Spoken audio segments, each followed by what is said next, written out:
Liza's. My name is Marina. I'm a certified athletic therapist. So for those of you who might not know what that is or have heard of athletic therapy before, I do sports injuries. So people come and see me for assessment, treatment, rehab to get back out onto the court, field, ice, whatever have you. And then certified strength and conditioning specialist. I work with athletes like yourself to do more of the strength training, personal training stuff as well. So it's a nice little mix that I get. I think that is a little bit about myself. So I'm one of those rare people that have grown up in Kelowna and stayed in Kelowna. My sports were soccer, dabbled a little bit into basketball and volleyball, but I didn't really have the height. And then also did field hockey as well. As you can see here, this was my first knee injury. I was probably, I want to say grade 9, so like 14, around that age, 15. And playing soccer, and from what I understand way back then, was a meniscal tear. So you got cartilage in your knee, and I tore the cartilage and then had to have surgery. So that was the first surgery. And then a couple of years later, playing university soccer, I did the other knee and had surgery on that one. Only to find out 2 years ago that apparently this knee, which is that knee right there, actually does no longer have a functioning, what I call a functioning ACL.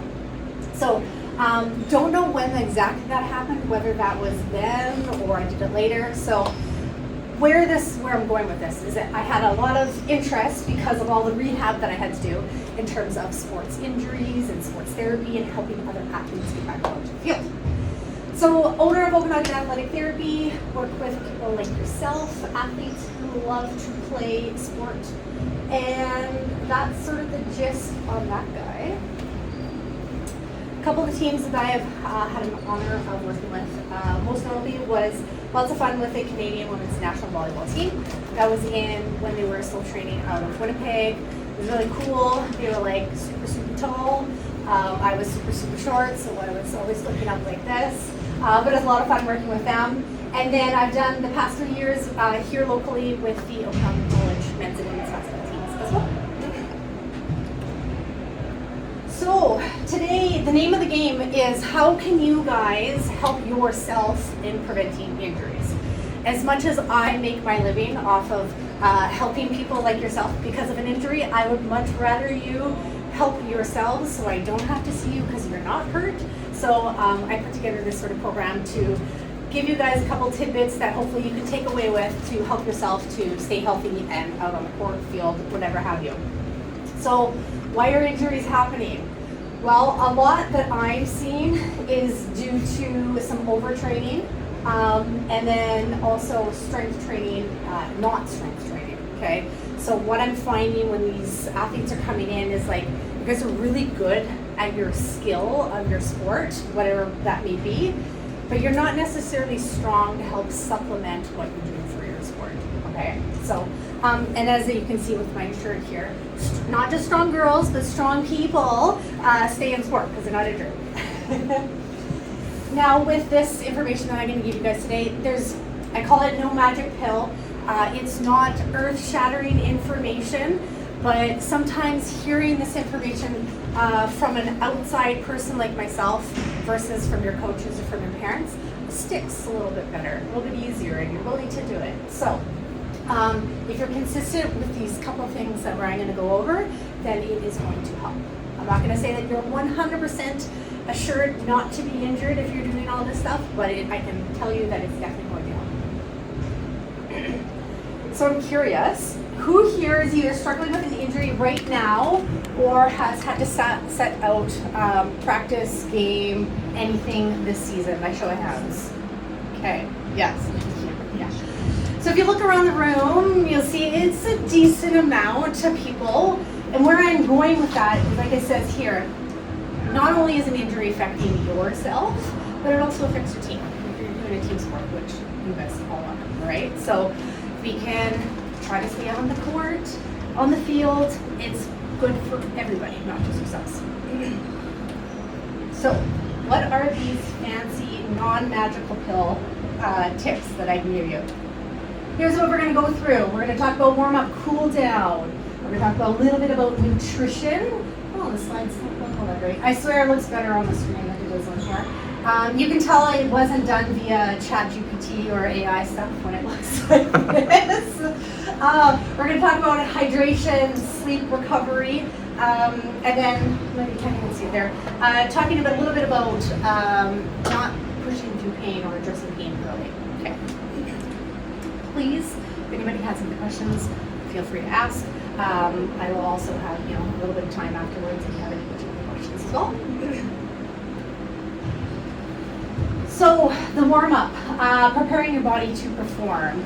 I was probably this way, and there's probably some of you who are in here who think warm-up is essentially something you have to do to be able to play in your game or to be able to play with practice. You're not really thinking about why we're doing it, or what I like to say is like, what is the intention of it, okay?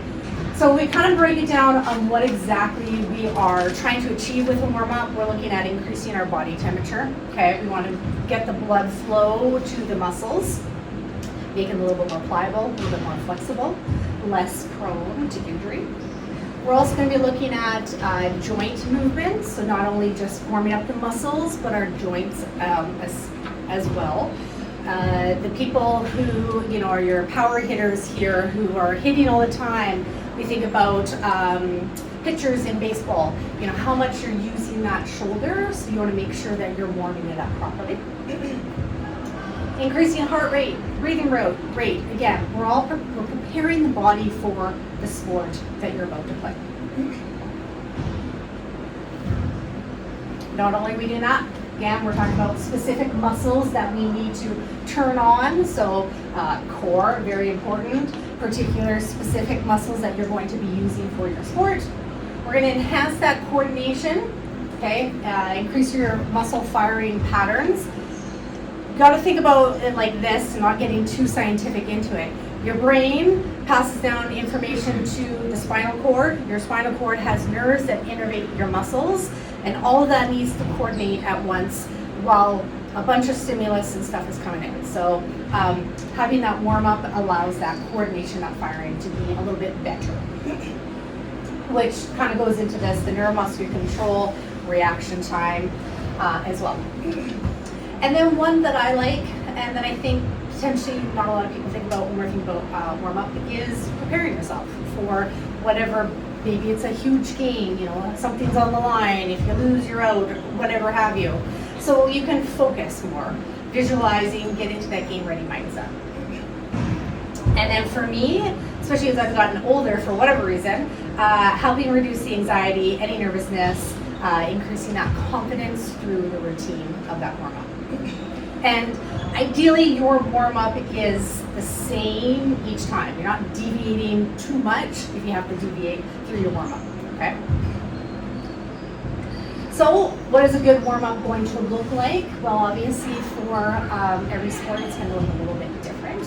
However, the key factors are going to have general movement to more specific, sport-specific drills and sport-specific movement.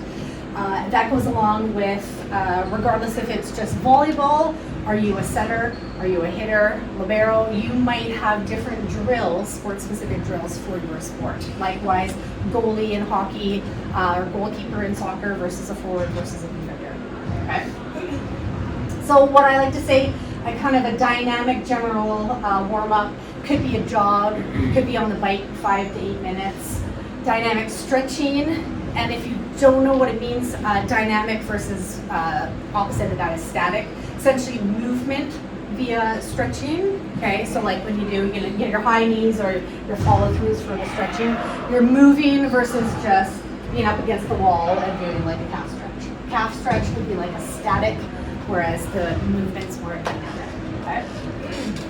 Do you know, why is that important, that difference of static versus the... Yeah, so, and static, I'll get to with the cool down, without getting too scientific in it, but essentially you're moving, and you want to keep moving, keep the blood flow going, keep the tissue pliable and flexible with movement and the blood flow and stuff like that. Okay. That's the answer to that. Agility ladder, band work, core activation work, One that I really, really like, and I do it for myself, is what I call aggressive foam rolling. Okay, and what I mean by that is foam rolling where you are a little bit more firm, fast, hard, versus that, you know, kind of that slow and controlled that you typically will see. Why I like that? Because you can target a specific muscle group. Let's say it's the quads. Okay, you can get the blood flowing to that particular area, so I like it for that. And then I also like it for going back to kind of the nervous system, so the brain, spinal cord, and the nerves, is you can wake up the nervous system a little bit more to those specific areas as well. Okay. And then, like I said, sport specific, depending on what your sport, what your position is, diving, hitting, jumping, to again be more specific to the position that you're at as well. Any questions on that warm-up? It's pretty self-explanatory, and I'm certainly, Jaden's been around the bush a time or two, so he but I mean, you can only lead a horse to water, right? The kid's got to be putting the work in. Again, cool down, intention is key. Why are we doing a cool down? If anything, I feel like potentially the cool down could be missed, as in not done, because maybe you got to run out, mom's waiting for you, you got to leave, sort of thing. Yes. Oh, I did a sports psych session earlier today, and apparently we had a team, and I think some of you guys might be here. They played for like a 2-hour practice, and then they had me for an hour, and they were going to another 2-hour practice. They didn't do any cool down. They just like sat for an hour, and they went right back to it. So that's a common. Yeah, very, very much so. So it's can be that missing component. But there's another, a couple of key factors that we're looking at as to why we want to make sure we are doing cool down. Totally, sorry, I wasn't trying to diss the other team. I was just trying to say no, for sure. An example of, yes, for sure. to do it, and it's not always done. Totally. So if we think about it, we just played whether a practice or exciting game or whatever have you, and your body is essentially up here, and we need to bring it back down to kind of normal levels. All right, so that adrenaline's running high. We need to bring it back down to homeostasis or resting state. So we're decreasing the heart rate, breathing rate, body temperature, bringing all that back down. You're going to have a buildup of toxins, lactate, byproducts. We want to help flush that out, okay? So you're not having those, dead legs for the next game or practice or whatever, because they feel heavy. Like I said, nervous system back down to homeostasis. We're going to allow those tendons, ligaments, muscles, high intensity back to their resting state. And one that I don't think people think about, or maybe think about but not much, is this guy right here. Mental reset. You can debrief as a team. What went well, what didn't go well. You just had you played a game and you lost. You need to be able to reset because now you got another game to get to, okay? So you're kind of debriefing, process the game, refocus, and then that game's done. Or that practice is done. You're moving on, you're leaving it behind. All right, so having that done in cool down, or doesn't necessarily have to be specifically cool down, but sometime before you're going into a next practice or game, have that be done. A cool down doesn't have to be fancy. It can be a slow jog, something on the bike, jog into a walk, static stretching. So again, more of that you're staying in one place to stretch, and then the foam rolling needs to be a little bit more. That slow roll and controlled. Foam rolling is great to get rid of the byproducts that we're talking about. It can help flush those out. So, any questions on a cool down? I'm curious. Show of hands. Who does a cool down? Let's just go with that. Something. Okay. All right. Good. Most of the time. All right, my bread and butter outside of dealing with sports injuries is the strength training. I've said it before, and I'll say it again. I'm gonna put everybody in one basket. I know I shouldn't, but athletes I'm seeing are not strong. They're not strong for their sport. They're skilled at their sport, but they're not strong for the sport. And I'm talking about fundamental movement patterns like a squat, a hinge, lunge, push, pull, rotate. And athletes are getting injured because they're not strong for their sport. Okay, again, it's not everybody, but I am also putting everybody into a basket there. So stronger muscles, absorbing more force, reducing stress on your joints. Okay, let's talk about the knees and jumping, and jumper's knee. If you don't have strong glutes, quads, hammies, well, guess what's taking the force, more of the force than it should be? The knees. And then they get cranky, and they get grumpy, and get painful, and you're, potentially staying out of practice for days. So, nice strong muscles, biomechanics, moving more efficiently, better movement patterns, going back to why injuries happen, bad technique, bad movement patterns, over time, not corrected, you're gonna be injuring yourself one way or another. Whether that's an acute injury where you roll your ankle, or more of a chronic where over time the shoulder just gets more and more painful because for whatever reason kind of thing. So you generally, I'm seeing athletes for more of the chronic shoulder stuff because it's potentially, again, bad movement mechanics or lack of strength or whatever have you, okay? Tissue health, tendons, ligaments, just as important as your muscles. Again, not going to go too scientific in it, but your tendons and your ligaments, so if we think about tendons like your patellar tendon, quad tendon, are made up of different tissue than your muscles do. So they are, in terms of strength training, is a little bit different on how you can strengthen, but you can strengthen both your muscles and your tendons and tissues, and you're going to accomplish that through strength training. 2 to 3 times a week. It doesn't have to be these hour-long sections. It could be getting in a decent workout, 30 minutes, 40 minutes kind of thing. At minimum, during season, it really should be 2 times a week, okay, outside of your practices. And then off season is going to be your best season for strength building to prepare yourself to get into the regular season. Any questions on strength training or exercises or anything like that? Yes, sir. Am I trying to break my personal best for my lift every time I go into the gym, or? Yeah, 100%. Okay. No. So, you're going back to this. This is going to be more maintenance stuff. So in the off season, you're building your strength, okay? Where potentially you could be doing your PRs, PBs kind of thing. And then you're building that muscle, building that strength, and then you're trying to maintain it during season, the 2 to 3 times. So no, if you're in season and strength training and you're if you're doing it on your own or with somebody else and they want you to do a 1 RM, 1 rep max, no, just walk away from that. So maintenance during the season.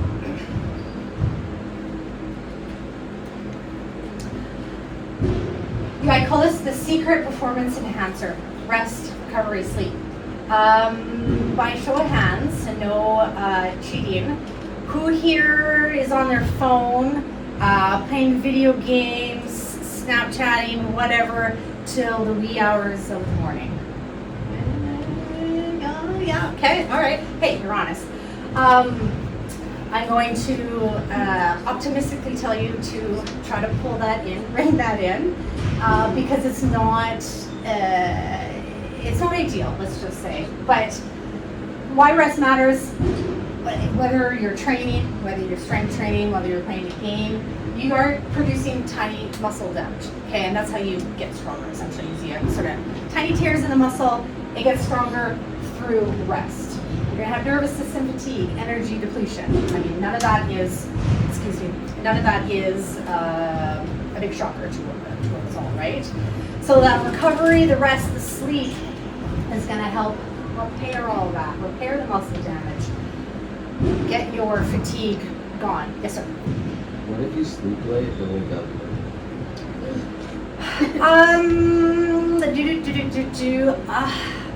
You know what? Everybody's going to be different for sure. I think you'd have to. I don't know if there's a straight answer for that because you have to look at factors as in, is this person going to school, not going to school, where there's other factors in their life that can contribute to what's going on. I'm gonna say not ideal, but again, everybody's gonna be a little bit different. And there's just other factors that is hard to give like a straight answer for that. Yeah, because everybody's gonna be a little bit different. But so you do have to find out what works for you, for sure. Continuing with rest and recovery. So this again, not gonna be a shocker for you guys. What happens when you don't have enough sleep? You're tired, you're fatigued, your jump's gonna be, you're not gonna have strength, you're not gonna have coordination. All of this potentially leading to, again, this is why we're talking about injuries, how we can prevent them, okay? So if you're not sleeping, if you look at this guy right here, you are 2 times more likely to get injured if you're not having at least 8 hours a night. That's huge, okay? So sleep, and another one we're gonna talk about can be just easy peasy factors to tighten up on in terms of your sleep quality and such, so that you can be preventing injuries.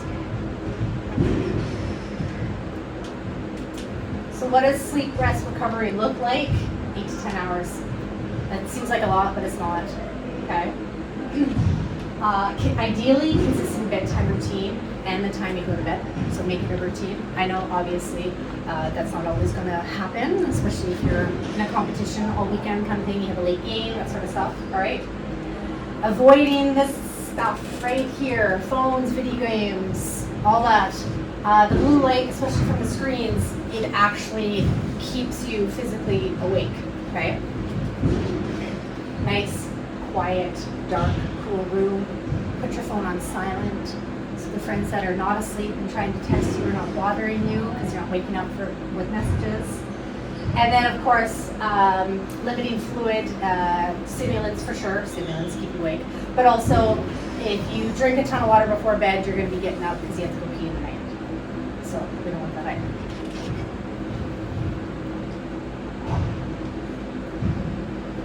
Now, I'm not a nutritionist. I'm not a registered dietitian. It is one thing that, if you were looking to step up your game, you're really, elite, competitive, that kind of thing, speaking with a sports nutritionist, and I do have one that I know in town that I'd be happy to recommend, can be one of those things that just helps up your game, okay? But skipping the sugary energy drinks and the junk food is number one, easy peasy to get rid of. Your nutrition intake: carbs, protein, healthy fats. Something to think about, because it's like, oh, well, I don't really know, why am I eating this, that kind of thing. It's super easy to think about carbs, energy stores, okay, protein for the muscles. And on the next slide here, I'm gonna show kind of sort of a bit of the breakdown on when you should be ingesting after a game or after a practice kind of thing. This, I think, is also important to mention. A lot of times we think that because we're injured and maybe we're not practicing or we're not playing games, we need to limit our intake of food. It's actually the exact opposite, because your body is now increasing its needs to recover and to heal, okay? So things like more protein, creatine, omega-3s, vitamin D, collagen, calcium. You want to make sure you are ingesting, if not the same or more, if you are injured, okay?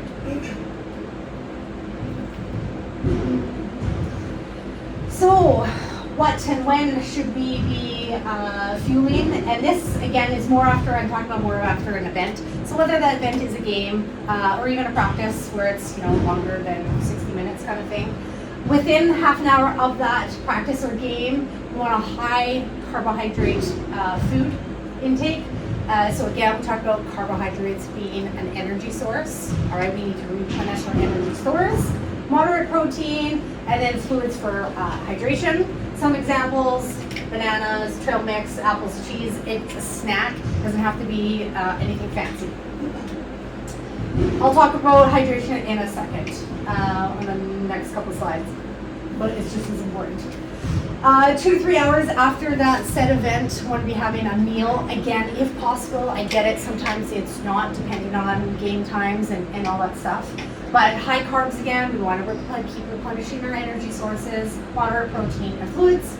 And then overnight, maybe an hour before bedtime, some protein. Again, we talked about before what happens when we train, when we play. We get that sort of micro damage happening in our muscles, and the protein is going to help rebuild muscles. Costco has a great, like a protein granola bar that actually tastes pretty good. And it comes in like a bulk pack, as everything else does. I think it's 20 grams of protein. So something as simple as a small little protein granola bar can be all you need. Feel free to take a picture if you want, but just some ideas, very basic ideas of what you're looking at in terms of examples of carbs, proteins, your healthy fats, okay? Again, none of this has to be fancy stuff. Again, the less fancy it is, then probably more likely you're going to do it. Any questions on nutrition?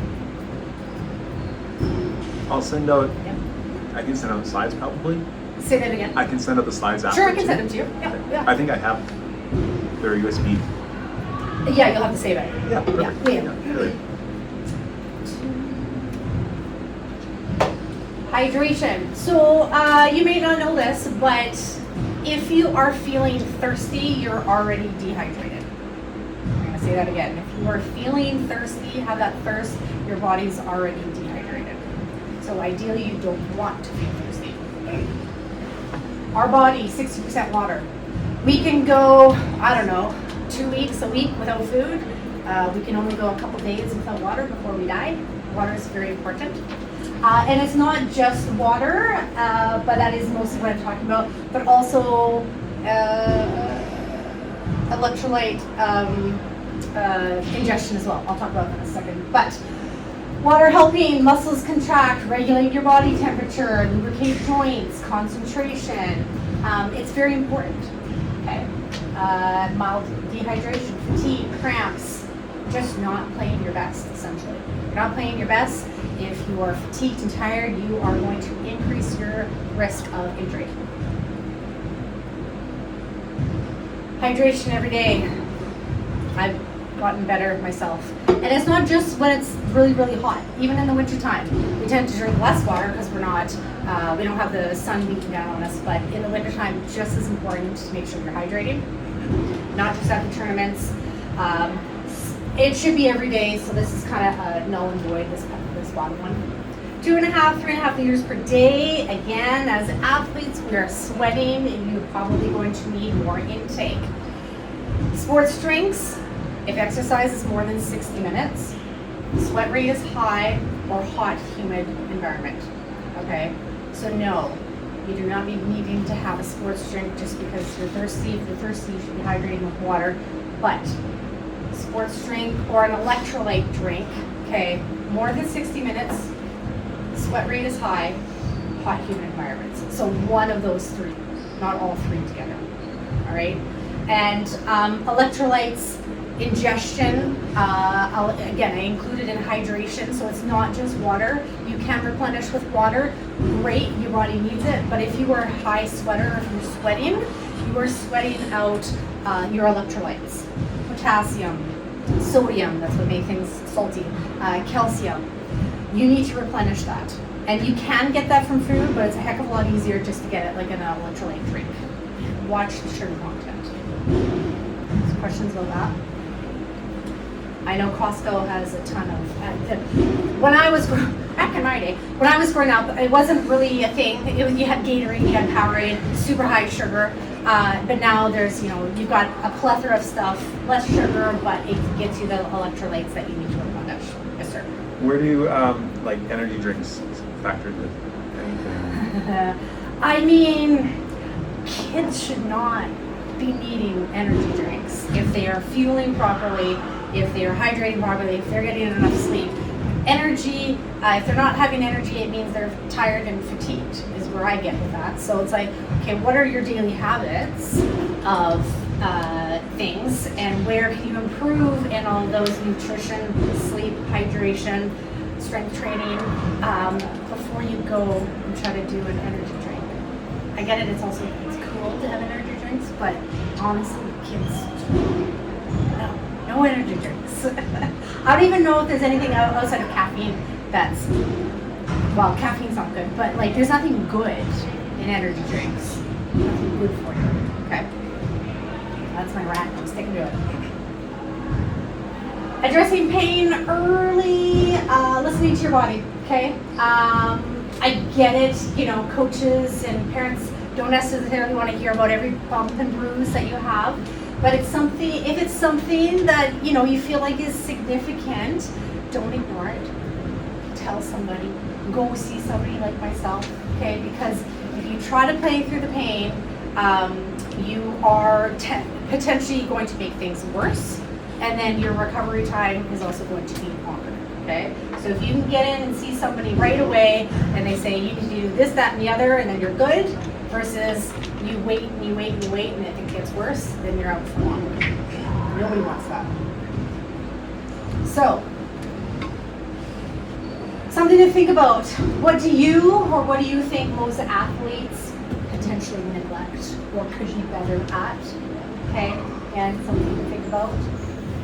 For me, I think this one for athletes is a big one. Rest recovery, as well as potentially the strength training part as well.